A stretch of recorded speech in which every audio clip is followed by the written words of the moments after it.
ព្រះសុគ្រីស្ទ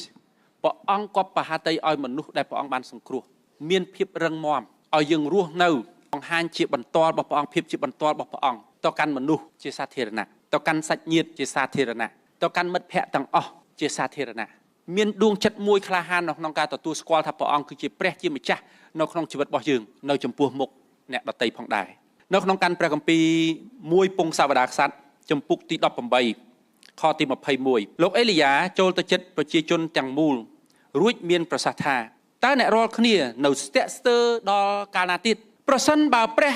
អម្ចាស់ជាព្រះពិតប្រាកដមែនចូលគោរពបម្រើព្រះអង្គចោះហើយប្រសិនបើព្រះបាល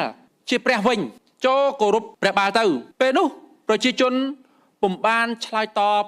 អ្វីឡើយគេអត់ហ៊ានឆ្លើយតបមនុស្សដែលព្រះអង្គបានសង្គ្រោះបានបែកចិត្តទៅថ្វាយបង្គំព្រះបាលលោកអេលីយ៉ាបានជំរុញទឹកចិត្តពួកគេអ្នករាល់គ្នាត្រូវធ្វើការសម្រេចចិត្តអ្នករាល់គ្នាត្រូវតែច្បាស់លាស់ខ្លួនឯងបើព្រះអម្ចាស់ជាព្រះដ៏ពិតមែនគោរពបម្រើព្រះអង្គបើអ្នករាល់គ្នារស់នៅក្នុងបាប៊ីឡូននេះហើយគោរពព្រះបាលគោរពព្រះបាលទៅស្រេចតែអ្នករាល់គ្នាទេប៉ុន្តែសម្រាប់លោកអេលីយ៉ាវិញគាត់គោរពបម្រើព្រះអម្ចាស់ពាក្យរបស់គាត់ដូចលោកយូស្វេទោះបីជាគាត់មិននិយាយពាក្យទាំងអស់ហ្នឹងដូចឃ្លាគ្នាបេះបិទប៉ុន្តែបើយើងមើលក្នុងព្រះគម្ពីរលោកអេលីយ៉ាបញ្ជាក់យ៉ាងច្បាស់សម្រាប់ខ្ញុំគោរពបម្រើព្រះអម្ចាស់ជាព្រះជាម្ចាស់